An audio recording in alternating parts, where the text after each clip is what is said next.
Magpapasalamat ako sa inyong lahat. Lalong-lalo na sa mga staff at sa mga empleyado ng Department of Agrarian Reform. Alam ko, hindi naman nangyari ito.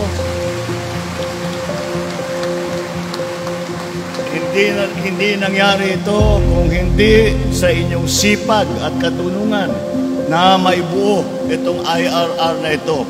At ako'y nagpapasalamat sa inyong lahat, sa lahat ng kasama natin upang mabuo natin ang IRR ng New Emancipation Law.